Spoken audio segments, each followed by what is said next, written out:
नमस्कार साथियों, स्वागत है आपका हमारे यूट्यूब चैनल में।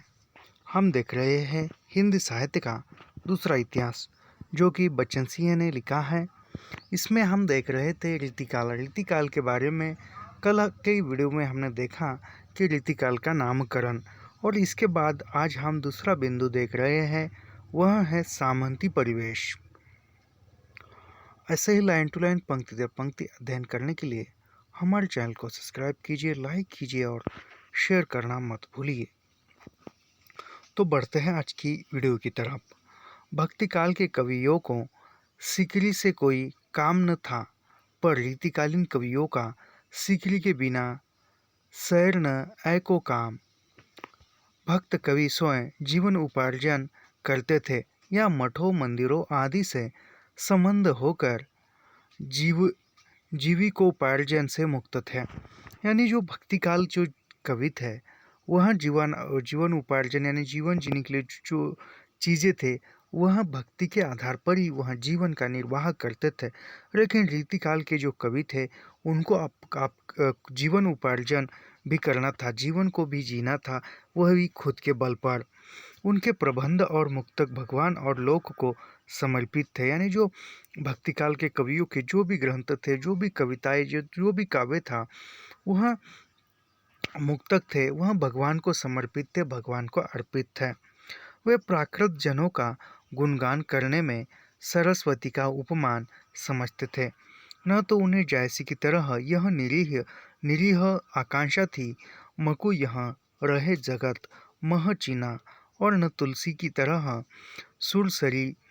सुरसरी सब कह हित को ही जरूरत। रीतिकालीन कवि सचेत रूप से कविता लिख रहे थे, जो उनके जीवन उपार्जन से जुड़ी हुई थी। यानी जो रीतिकाल के जो कवि थे, उनके साहित्य से आधार पर ही जीवन उपार्जन हो रहा था। जीवन जीने की चीज़ें उनको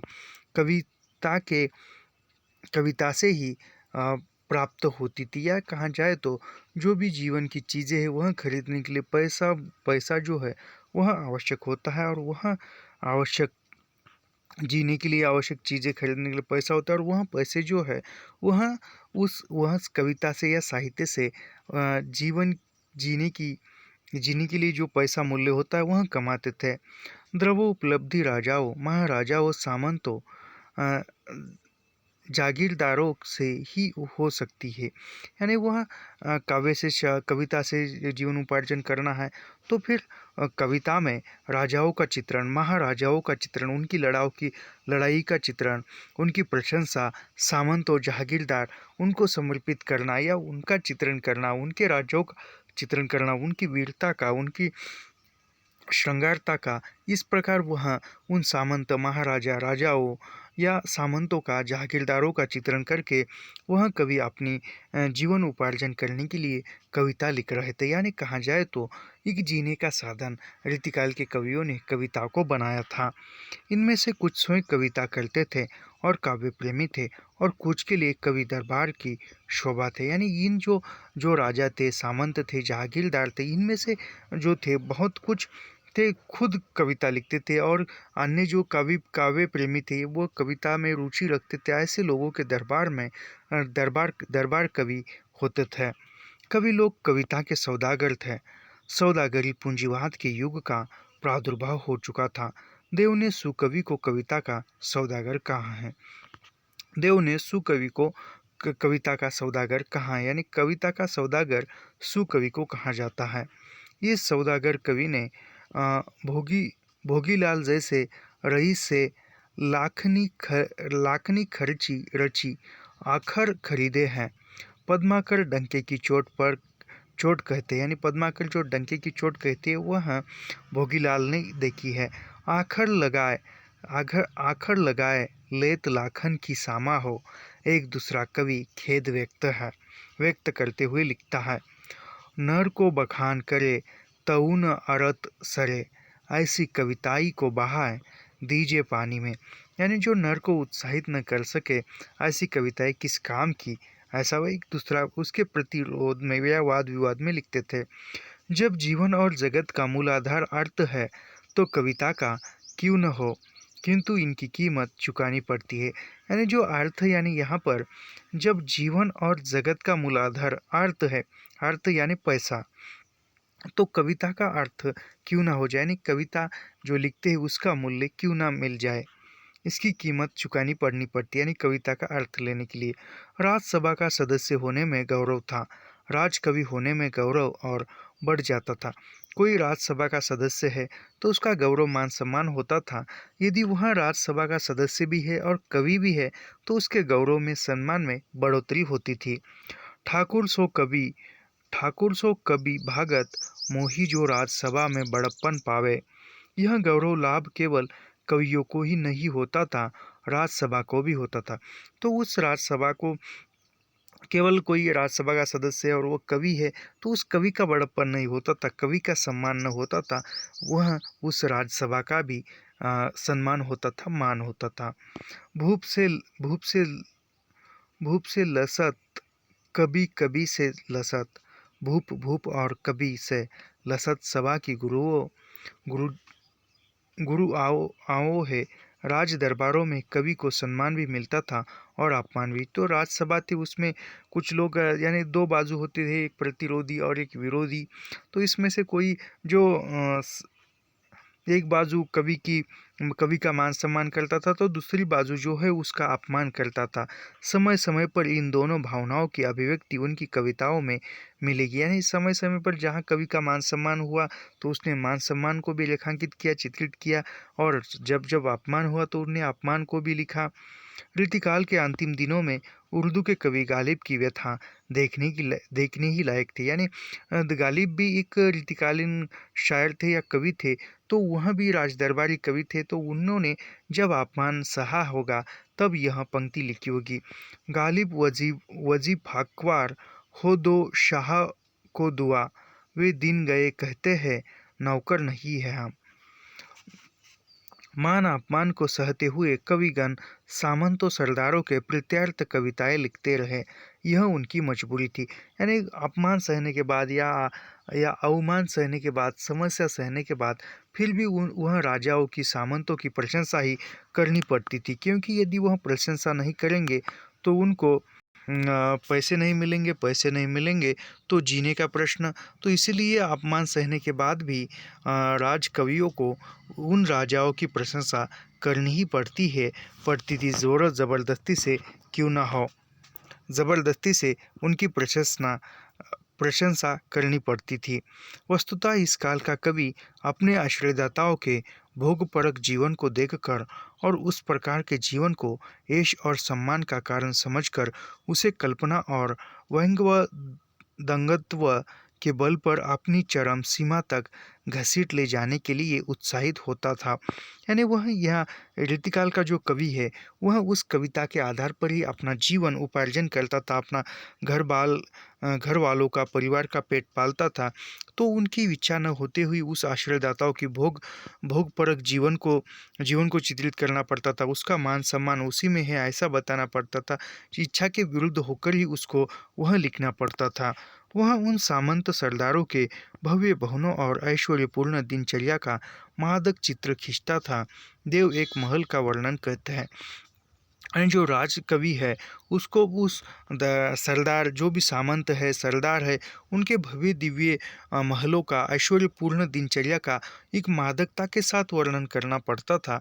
तभी उसको, उस राजा को उनकी कविता अच्छी लगती थी और वह उसको उसके कविता का जो भी मूल्य है वह देता था। इस पर एक देव एक महल को देखते हैं, और वह देव भी एक राजकवि थे, तो देव भी महल को देखकर लिखते हैं, उज्ज्वल अखंड खंड सातये महल महा, मंडल सवारो चंद्रमंडल की चोट ही, भीतर हूँ लालनी के लालनी विशाल ज्योति, 12 जुनाही जगी ज्योतिन की जोत की। वास्तविकता और संभावनाओं का कैसा अद्भुत मिश्रण है, कल्पना और यथार्थ का कैसा वैभवपूर्ण चित्र है। यानी जो कल्पना करके जो भी वह बता, वास्तविकता और संभावनाओं का कैसा अद्भुत चित्रण है। यानी कल्पना भी करनी है और कल्पना करते हुए अद्भुत कल्पना के आधार पर वास्तविक जीवन का चित्रण करना पड़ता था। कल्पना और यथार्थ का कैसा वैभवपूर्ण चित्रण है। उस काल की कविता के ऐश्वर्य वर्णन की यह प्रतिनिधि रचना है। यानी उस काल रीतिकाल के जो सामंतों कि इसमें जो राजकवि लिखते थे वह एक ऐश्वर्य वर्णन ही करते थे। उसका एक ऐश्वर्य यानी एक मौज मजा का ही स्पष्ट है कि कवि उन दिनों की रईसी की संभावनाओं को अधिक ऊंचाई तक खींच ले जाने में आनंद का अनुभव करता था। यानी ये एक सहज बात है कि उस राजा जो राजा है वो कविता पर खुश होकर या उनकी कविता का एक ठीक सही मूल्य देता था और उसी मूल्य से कवि जो है अपना खुद का और परिवार का पेट पालता था। तो उस राजाओं का प्रशंसा करना या उस राजाओं की बड़ाई ऊंचाई दिखाना कविताओं में वो उसकी एक बात ही उसका वह कर्तव्य था और उसी कर्तव्य को निभाता था और वह करता था उस प्रकार का चित्रण। तो वह एक आनंद का अनुभव करता था कवि। नगर के बाहर के उनके उपवनों में भारतीय और पारसी पुष्पों की बहार थी।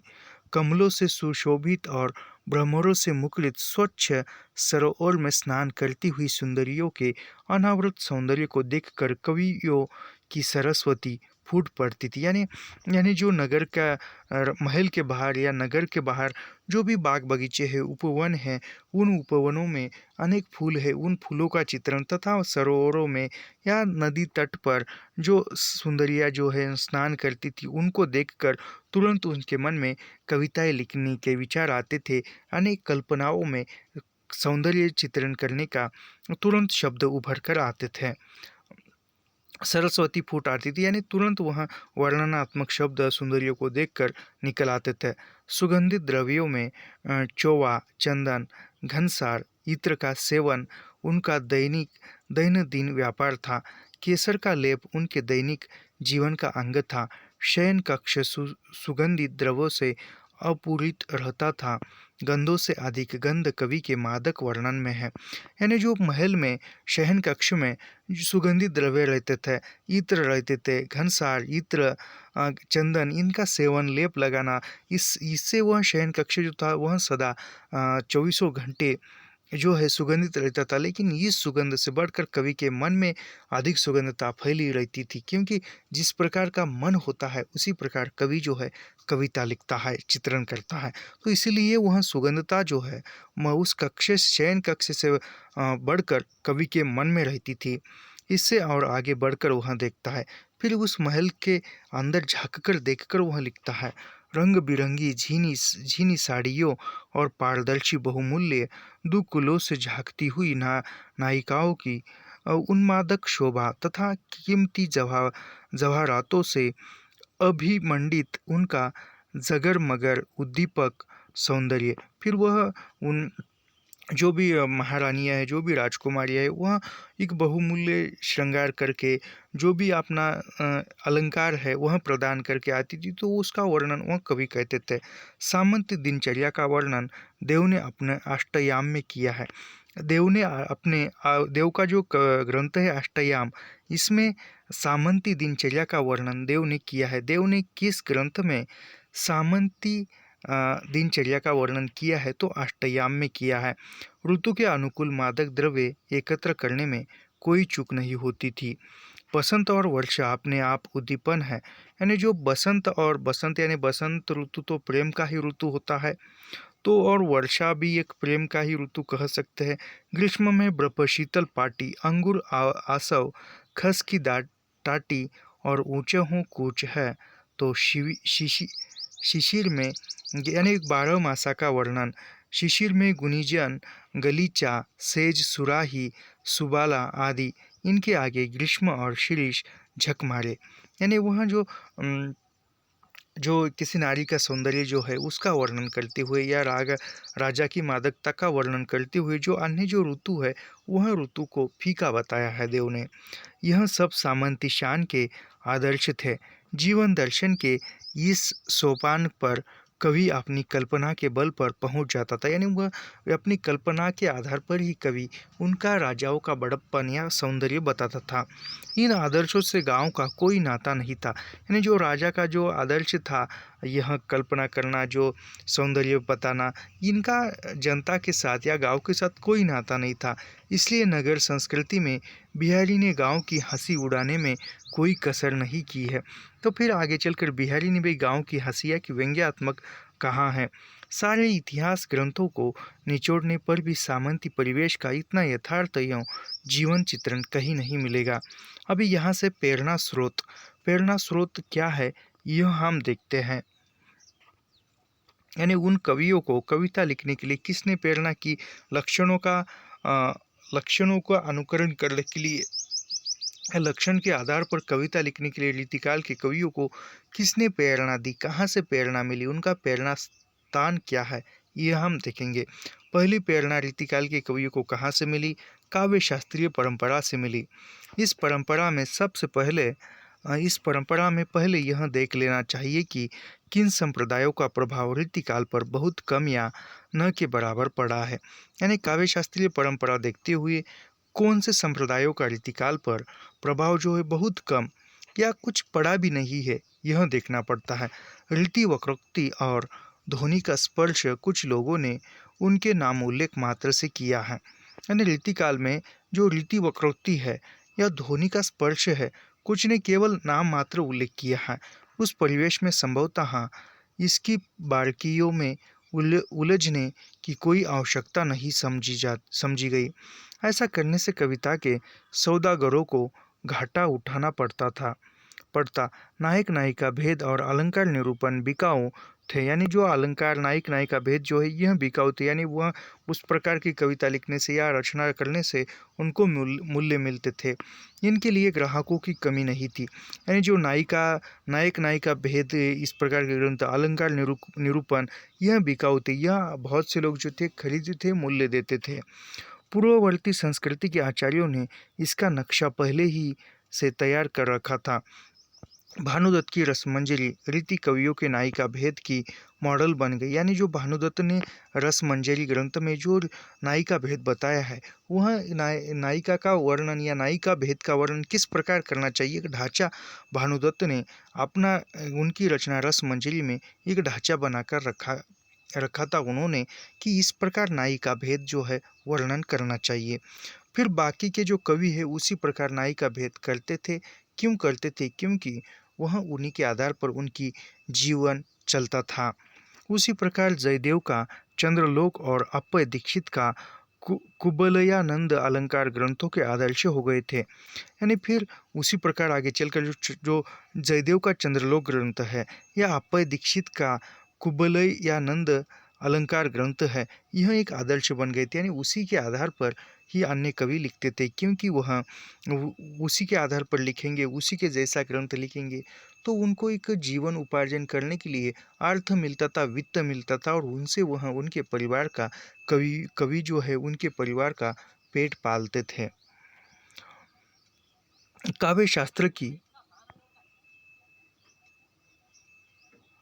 काव्य शास्त्र की उपभोग परक युक्तियों को भी कवियों ने अपनी काव्य युक्तियों में सम्मिलित किया। यानी जो काव्य शास्त्र की जो उपभोग परक युक्तियाँ थी, काव्य शास्त्र की जो भी युक्तियाँ थी, उसको भी उन्होंने कवियों ने लेने का प्रयत्न किया है। भक्ति काल के अंतिम दिनों में प्रगतिशील पक्ष बहुत कुछ शरीत हो चुका था। मधुर उपासक कृष्ण भक्तों ने अपनी सीमा को अत्यंत संकीर्ण बनाते हुए उसे राधा कृष्ण की कुछ क्रीड़ा तक ही सीमित रख दिया था। यानी जो भक्ति काल के जो अंतिम दिन थे, भक्ति काल जब समाप्त होने वाला था, तब वो जो कवि थे उन दिनों में प्रगतिशील पक्ष बहुत कुछ शरीत हो चुका है। जो प्रगतिशील जो पक्ष है वह उभर आया था। और जो मधुर उपासक जो थे उन्होंने भी वर्णन करते हुए राधा कृष्ण की कुंज लीलाओं का वर्णन भी करना एक उन्होंने सीमित कर दिया था, एक समाप्त कर दिया था। वृंदावन से गोस्वामी ने परकीय प्रेम पर शास्त्रीय मुहर लगा दी। फिर आगे चलकर जो तुलसीदास थे उन्होंने भी वृंदावन में जो परकीय प्रेम है उस पर एक शास्त्रीय मुहर लगाई, एक शास्त्रीय कारण बताया, शास्त्रीयता का तर्क दिया। मर्यादावादी राम उपासकों के रसिक संप्रदाय ने मर्यादा का महल गढ़ा दिया। फिर आगे चलकर जो मर्यादावादी राम उपासक थे उन्होंने रसिक संप्रदाय की नींव डाल दी। फिर दूसरा जो प्रभाव है वह काव्य परंपरा का। चूँकि रीतिकालीन कवि सचेत रूप से कविता लिख रहे थे, इसलिए उन्होंने उसे काव्य परंपरा से जोड़ा और भक्ति की उपेक्षा की। भक्त कवियों में सूरदास के सुरसागर में खंडिता, अभिसारिता, बासक सज्जा, मध्याधीरा, क्रिया विग्धा आदि के रमणीय चित्र नायिका भेद की कसौटी पर खरे उतरते हैं। फिर वहाँ पर काव्य परंपरा में जो रीतिकाल के जो कवि थे वह एक सटीक तरीके एक तथ्य के आधार पर या एक अध्ययन करके वह कविता लिख रहे थे। तो दूसरी तरफ जो काव्य परंपरा में उन्होंने वह जोड़ दिया था एक तथ्य के आधार पर या सही रीतिकालीन कवि सचेत रूप से यानी जो अध्ययन करने के बाद जो सही है वह जो अध्ययन करने के बाद वह लिख रहे थे, यानी जो भी उनके नियम होते उसके आधार पर।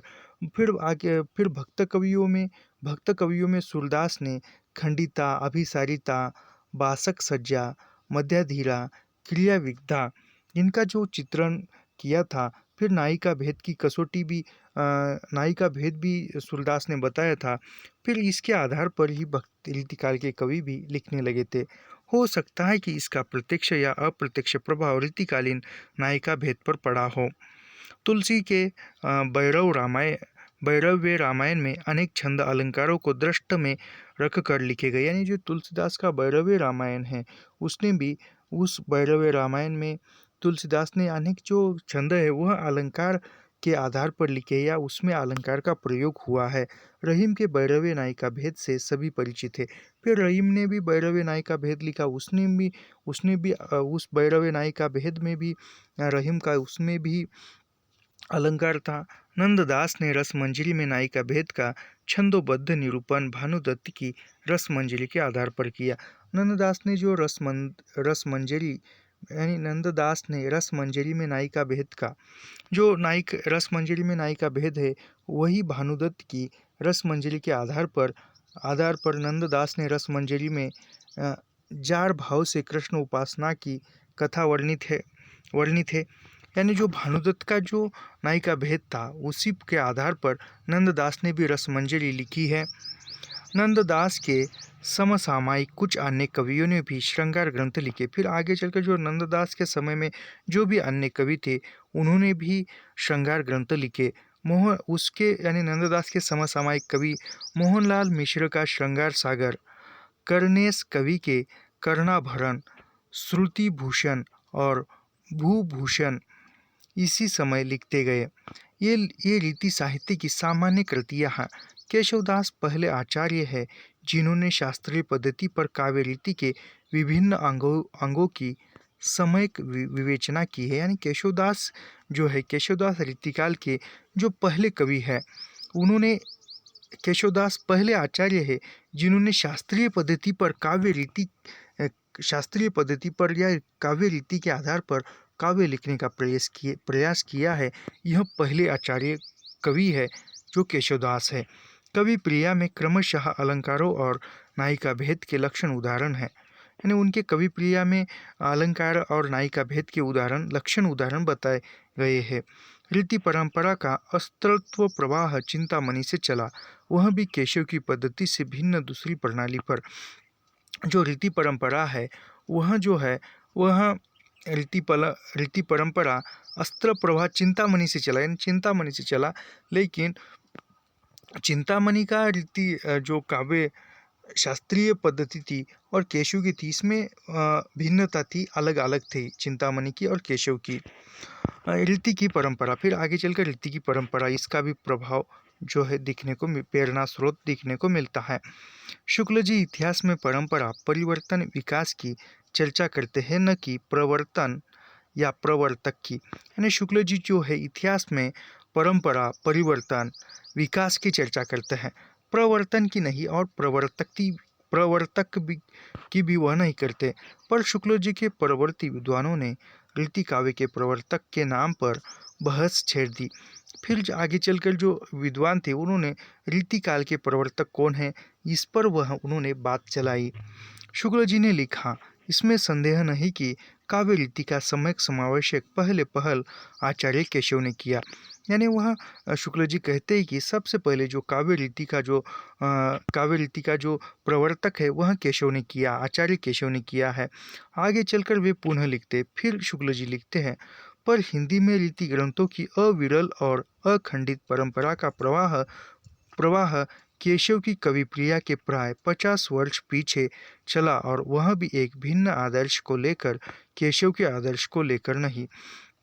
वहाँ पहले बार शुक्ल जी कहते हैं कि रीति काव्य की परंपरा का समय या परिवर्तन आचार्य केशव ने किया, और फिर वह कहते हैं कि तुरंत वह कहते हैं कि जो जो भी रीति काव्य की परंपरा है, प्रवर्तक है, केशव ने किया। उससे पहले यानी केशवदास रीति काव्य लिखने से पहले 50 वर्ष पहले भी रीति का जो निरूपण है या रीति काव्य की जो स्थापना है वह हो गई थी। लेकिन वह केशवदास की काव्य रीति पद्धति और केशवदास के पहले की 50 वर्ष पहले की जो काव्य परंपरा है उसमें भी तफावत है, वह अलग थी, भिन्न थी, और उसका भी एक अलग आदर्श है और केशव का भी एक अलग आदर्श है। शुक्ल जी के मत का विरोध करते हुए नगेंद्र जी ने कहा कि उस काव्य युग के प्रवर्तन का श्रेय केशव को है। फिर वह शुक्ल का मत का विरोध करते हुए या खंडन करते हुए नगेंद्र जी कहते हैं कि उस काव्य युग के प्रवर्तन का श्रेय केशव को है। यानी उस काल का भी प्रवर्तन का जो है वह केशव को है।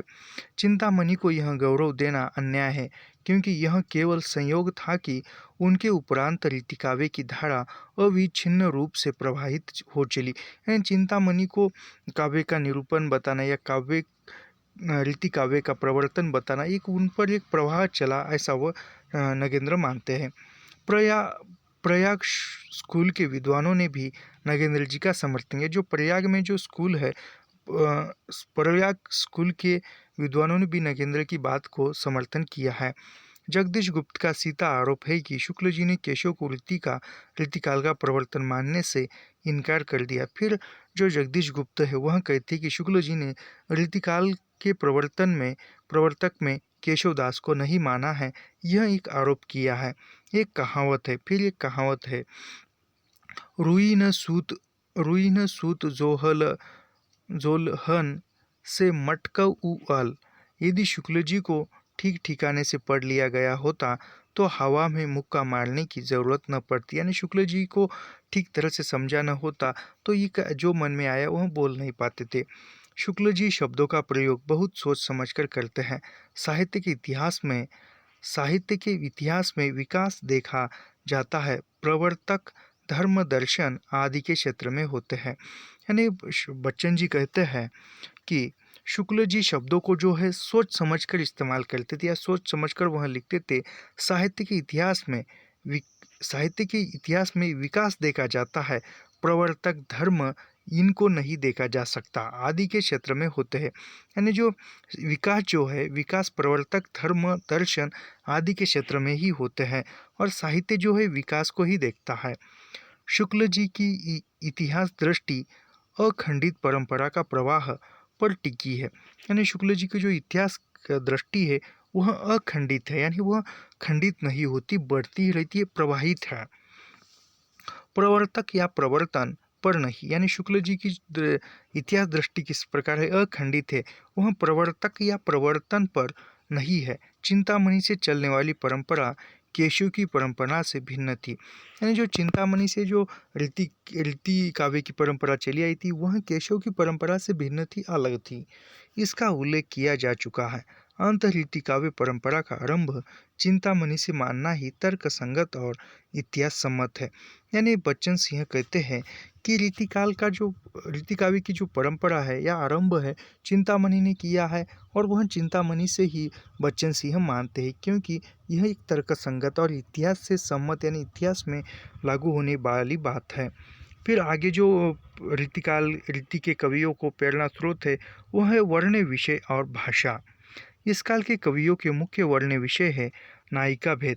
यानी इस काल के कवियों ने जो भी वर्णन किया है कवियों में, उसमें मुख्य जो विषय था वह था नायिका भेद, अलंकार, नक्षिक और ऋतु वर्णन। यानी नायिका भेद है, नायिका के भेद बताना, फिर उसमें स्वकीय नायिका, ऐसे बहुत कुछ भेद है, आगे पढ़ेंगे हम। फिर उसमें अलंकार है, फिर नक्षिक वर्णन, पैर के नख से लेकर सिर के बालों तक का वर्णन, और फिर ऋतु वर्णन। ऋतु वर्णन यानी सभी जो 12 मास होते हैं, जैसे कि पद्मावत में 12 मासों का वर्णन नागमती योग खंड में देखने को मिलता है, उसी प्रकार पहले ही कहा जा चुका है कि नायिका भेद की 2 परंपराएं हैं। यानी केशवदास बिहारी बच्चन सिंह ने पहले ही कहा है कि नायिका भेद की 2 परंपराएं, उसमें केशव की क्लासिकल परंपरा और चिंतामणि वगैरह की भानुदत्त की लोकप्रिय परंपरा। फिर केशव ने जो नायिका भेद बताया है वह एक क्लासिकल परंपरा है, और चिंतामणि तथा अन्य ने जो नायिका भेद बताया है वह भानुदत्त के जैसा लोकप्रिय परंपरा का है। नक्षिक वर्णन नायिका भेद के ग्रंथों में तो है ही, नक्षिक वर्णन जो है वह नायिका भेद के ग्रंथों में है ही, क्योंकि नायिका का वर्णन जो है वह पैर के नख से लेकर सिर के बाल तक किया जाता है, इसी को नक्षिक वर्णन कहते हैं। तो वह नायिका भेद ग्रंथों में होता ही है। इस विषय पर अलग से भी स्वतंत्र ग्रंथ लिखे गए। फिर नायिका भेद या नक्षिक वर्णन पर अलग से एक स्वतंत्र किताबें मौजूद है। ऋतु वर्णन प्राय उद्दीपन के रूप में किए गए हैं। संलिष्ट ऋतु चित्र बहुत कम मिलेंगे, यानी जो ऋतु वर्णन है वह उद्दीपन के रूप में सामने रखे हैं, और संलिष्ट जो है ऋतु के जो चित्र है बहुत कम मिलते हैं। इनके साथ द्वितीयों के वर्णन पारंपरिक होते हुए भी तत्कालीन नैतिकता के नए अध्याय खोलते हैं। यानी जो ऋतु वर्णन जो है वह पारंपरिक थे, फिर भी जो पारंपरिक थे फिर लेकिन तत्कालीन समय की जो नैतिकता थी उसको सामने रखते थे। लक्षणों के घेरों में लक्ष्य को बांधने का परिणाम यह हुआ कि कवि की भावभूमि संकुचित हो गई। फिर लक्षणों के घेरों में लक्ष्य को बांधने का परिणाम, फिर जो लक्षण यानी लक्षणों के आधार पर लिखने का मतलब ऐसा हुआ कि कवि की जो थी भावभूमि थी वह संकुचित हो चुकी थी। यानी बिना लक्षणों के लिखने के, लक्षण जब नहीं थे तब कवि जो था जिस प्रकार का भाव मन में आता था उस प्रकार का वह लिख देता था। लेकिन लक्षण आने के बाद क्या हुआ कि जो कवि के मन में जो भाव आते थे वह भाव उन्हीं लक्षणों के आधार पर लिखना पड़ता था। इसीलिए उनकी जो भावभूमि थी, यानी जो भावनिक होकर लिखते थे या मन के जो भाव थे वह भाव संकुचित होने लगे। यानी वह कहा जाए तो जिस प्रकार जो उस लक्षणों के आधार पर ही वह भाव निर्माण करने के लिए कवि आगे बढ़ने लगे, और फिर उस लक्षणों के आधार पर ही लिखने के लिए उसी प्रकार के भावभूमि जो है मन की बनाने लगे होंगे। इस घेरे को तोड़कर जीवन जगत के व्यापक अनुभवों को कविता में ले आने का अवसर ही नहीं मिला। फिर लक्षणों के आधार पर ही लिखना पड़ा, और फिर लक्षणों को छोड़कर या लक्षणों की जो भी मर्यादा थी उसको तोड़कर आगे चलकर कविता लिखने का अवसर ही नहीं मिला। जिस वर्ग के लिए वे कविताएं लिखी जा रही थी उस वर्ग के सामने विलास के अतिरिक्त कोई बड़ा लक्ष्य नहीं था। जो राज कवि थे या अन्य कवि थे वह जिस वर्ग के लिए कविता लिखते थे उस वर्ग के सामने सबसे बड़ा विषय और सबसे बड़ा उन कवि के सामने उन राजाओं का, उन सामंत लोग राजाओं का या जमींदारों का केवल एक भोग विलास या एक विलास ही एक मुख्य विषय बना था कवियों के सामने। नायिका और अलंकारों के बंधे हुए नियमों के चतुर्दिक घूमने के अतिरिक्त नई उद्भावनाओं के लिए कोई अवकाश नहीं था। यानी वहाँ केवल विलास का ही चित्रण लिखते थे या फिर लिखते थे। नायिका और अलंकार इसके लिए कवि को कल्पना करने के लिए समय ही नहीं था। मुग्धा अभिसारिका के वर्ण में प्राय लिखबद्धता मिलेगी। वांग धारा बंधी हुई नालियों में प्रवाहित होने लगी। यानी जो वांग धारा जो है वह बंधी हुई नालियों में प्रवाहित होने लगी। यह जो कथन है यह अंडरलाइन भी किया गया कथन है, तो यह कथन महत्वपूर्ण है, बच्चन सिंह का है। अंत कवियों का सारा ध्यान कथन की शैली पर टिका गया, पर अपने सीमित क्षेत्र में मानवीय नायिका ही सही, सौंदर्य चेतना और प्रेमानुभूति के जो संवेदनात्मक और नयनाभिराम चित्र इन्होंने खींचे हैं वे इतनी अधिक संख्या में संपूर्ण संस्कृत साहित्य के लक्षण ग्रंथों में नहीं मिलेगी। इनमें कवित्व शक्ति की कमी नहीं थी। यानी जो कवित्व की जो कविता लिखने की जो शक्ति थी या क्षमता थी, ऊर्जा थी, वह एक धुस-धुस के भरी हुई थी। लेकिन उन्होंने वह जो है नायिका भेद और नायिका का सौंदर्य यही लिखा है। यदि लक्षण ग्रंथों के घेरों को तोड़कर वे बाहर जाते तो काव्य जीवन के अनन्य मूल्यों की छाप भी पड़ सकती थी। यानी वह जो लक्षणों के जो नियम थे, उन लक्षणों को तोड़कर या उन लक्षण की मर्यादाओं को तोड़कर आगे जाकर कविता लिखते थे, तो फिर अन्य भी मूल्य आ जाते थे। वे अपनी परिस्थितियों के शिकार हो गए। यानी परिस्थिति के शिकार किस प्रकार, जो रीतिकाल के जो कवि है, वह एक जीवन जीने के लिए, अपने परिवार का पेट पालने के लिए कविता लिखते थे, राज दरबार में थे, तो उन्हीं के आधार पर उनको पैसा मिलता था। लेकिन तो फिर वह इसी के लिए लक्षण के आधार पर ही ग्रंथ लिखने लगे और लक्षण को छोड़कर उनको लिखने का प्रयास नहीं किया। भाव उमड़ते थे, लेकिन जैसा भाव है वैसा लिखते जाए तो फिर मूल्य नहीं मिलेगा, फिर मूल्य नहीं मिलेगा तो परिवार का पालन पोषण कैसे होगा, यह भी प्रश्न उन कवियों के सामने रहता होगा। फिर उस परिस्थिति के वह शिकार हो गए। जिन लोगों ने इस घेरे को स्वीकार नहीं किया है, उनमें वैयक्तिकता का गहरा संप्रेष्य दिखाई पड़ता है और उनकी भाषा भी अपेक्षाकृत अधिक व्यवस्थित तथा मर्मस्पर्शी बन पड़ी है। यानी जिन लोगों ने जो व्यवस्था थी, यानी जो लोग राजकवि नहीं थे तो उनको उसी प्रकार लिखने में कोई रोकता नहीं था, कोई नहीं था। तो फिर जो उन्होंने वैयक्तिकता को स्वीकार करके लिखा है, उनकी भाषा भी एक मर्मस्पर्शी है और व्यवस्थित है, अधिक हृदय पर छाप छोड़ने वाली है।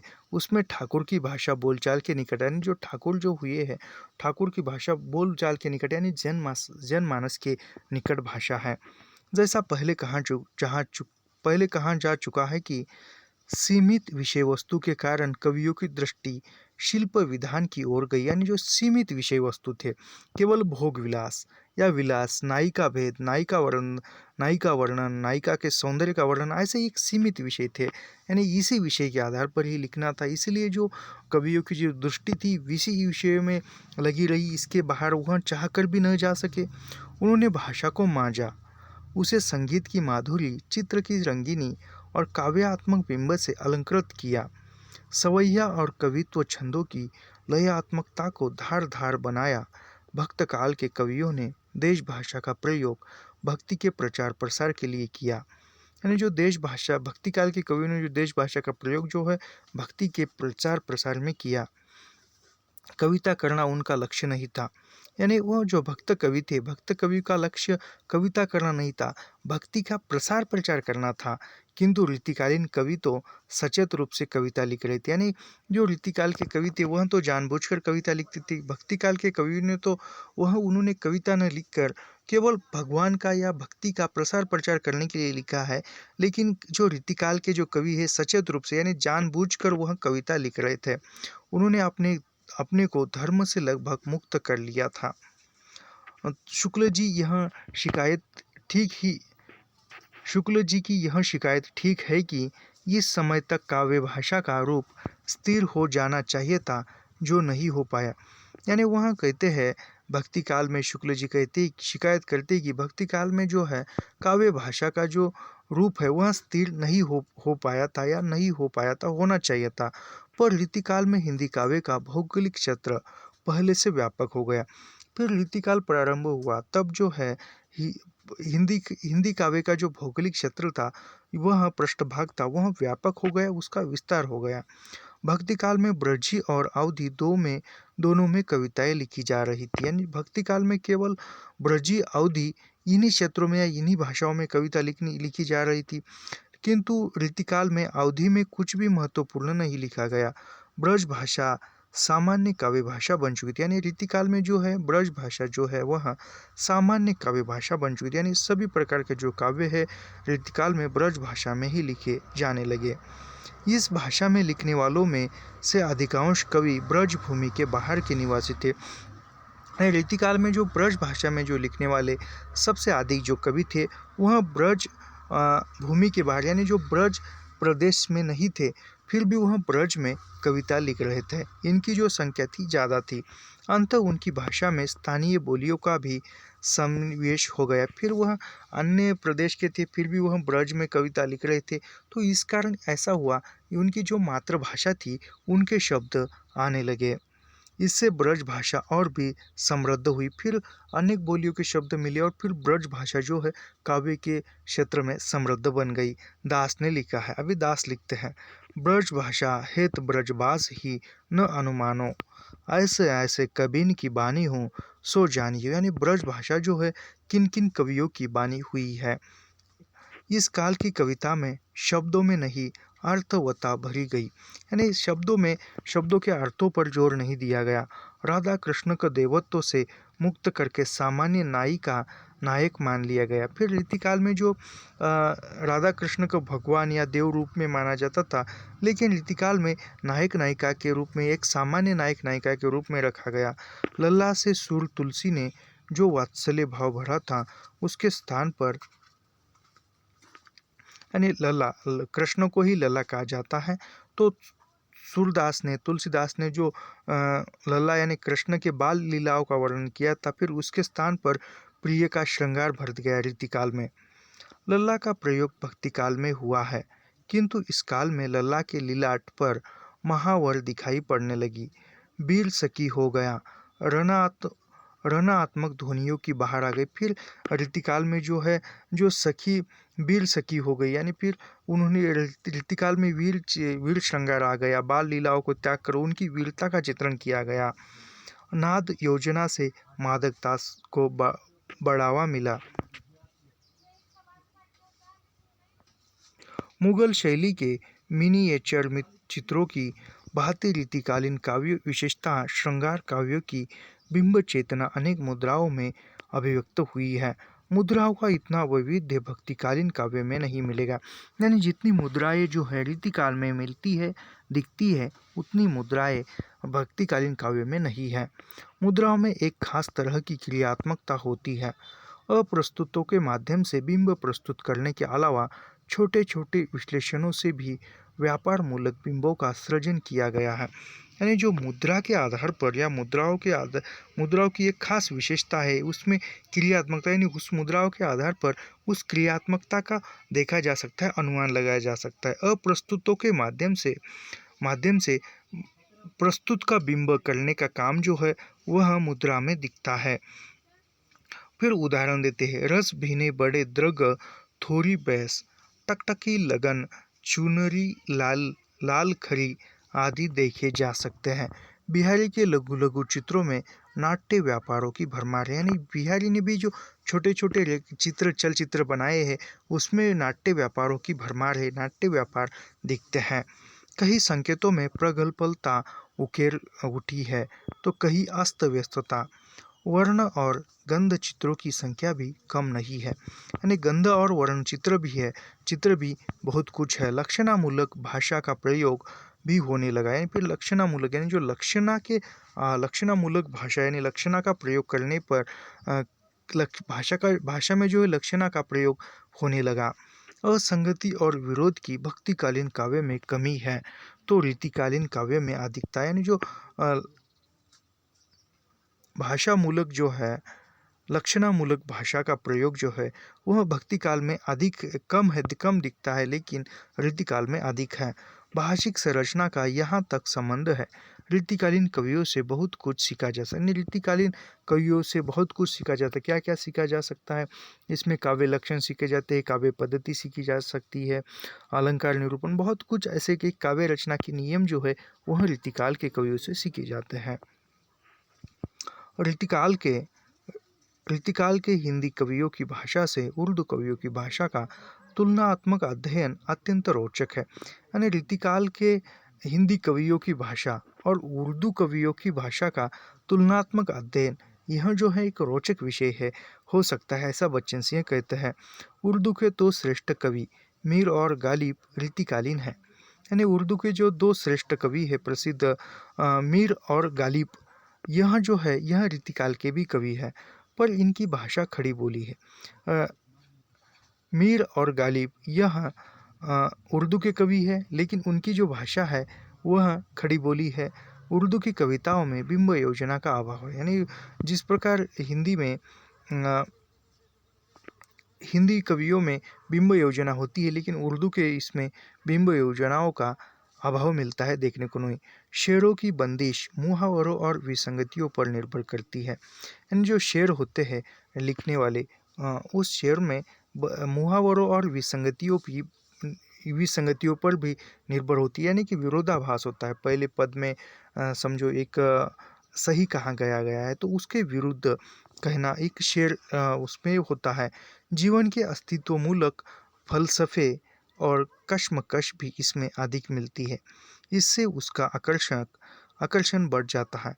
पारसी का प्रभाव केवल इन्हीं पर नहीं है, हिंदी कवियों की उहाओं पर भी उसका प्रभाव, यानी उर्दू पर ही पारसी का प्रभाव नहीं है, हिंदी कवियों पर भी देखने को मिलता है। अभी यहाँ से रीतिबद्ध रीति हम थोड़ा सा देखते हैं आज, और फिर बाकी कल के वीडियो में। बद्ध रीति काव्य। बद्ध रीति काव्य में बद्ध रीति कवि संख्या में अधिक है, यानी जो बद्ध रीति कवियों की जो संख्या है वह अधिक है। शुक्ल जी ने इनका उपविभाजन नहीं किया, यानी शुक्ल जी ने उनका उपविभाजन नहीं किया है, एक ही इसमें रखा है। इससे प्रथम दृष्टि में पता नहीं लगता कि उनकी अपनी मुख्य विशेषताएं क्या है, यानी शुक्ल जी ने भी उसको विभागों में नहीं बांटा है, तो उन कवियों की विशेषता क्या है यह पता नहीं लगा जा सकता। रीति ग्रंथ तो सब लोगों ने लिखा है, पर उनमें कुछ का महत्व रीति ग्रंथ लक्षण ग्रंथ लिखने के कारण है। यानी रीति ग्रंथ जो है बहुत कुछ लोगों ने लिखा है, लेकिन उसमें भी लक्षण ग्रंथ लिखने के कारण किन काव्यों का महत्व जो लक्ष्य है वह देता है। अंततः इन्हें सुविधा की दृष्टि से दो वर्गों में बांटा जा सकता है। फिर जो सुविधा उनका अध्ययन करने की दृष्टि से सुविधा हो, इसके लिए उनको दो विभागों में बांटा जा सकता है। रीति चेतस और काव्य चेतस, यह हमने रीति चेतस और काव्य चेतस यह बच्चन सिंह ने बांटा है। बद्ध रीति को रीति चेतस और रीति काव्य चेतस को दो भागों में बच्चन सिंह ने बांटा है। कोई चाहे तो इन्हें लक्षण चेतस और लक्ष्य चेतस भी कह सकता है। हम थोड़ा सा देखेंगे। फिर अभी यहाँ से रीति चेतस देखते हैं। रीति चेतस में जो है चिंतामणि आता है। पहले कहा जा चुका है कि रीति की दो परंपराएं थी, एक परंपरा केशव की थी और दूसरी चिंतामणि की। यानी रीति की जो थी दो परंपराएं थी, एक जो थी केशवदास की थी और दूसरी चिंतामणि की थी। दूसरी परंपरा जो अविच्छिन्न रूप से चलती रही चिंतामणि से आरंभ हुई। फिर दूसरी परंपरा जो है वह चिंतामणि से प्रारंभ होती है। शुक्ल जी ने इसका रचनाकाल सन 1650 के लगभग ठहराया, यानी शुक्ल जी ने उसका जो रचनाकाल है चिंतामणि का तो 1650 माना है। यद्यपि इनके संबंध में कोई प्रमाण नहीं मिलता। चिंतामणि तिकवापुर कानपुर के निवासी थे, यानी चिंतामणि जो है तिकवापुर कानपुर के निवासी थे।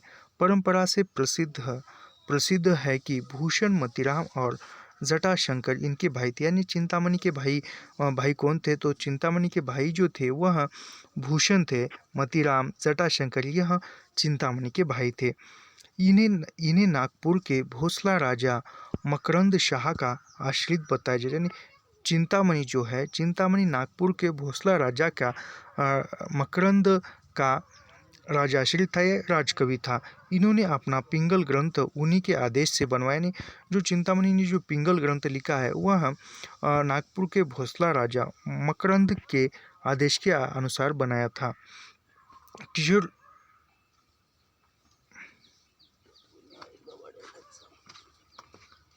आज के वीडियो में इतना ही, मिलते हैं कल के वीडियो में। धन्यवाद।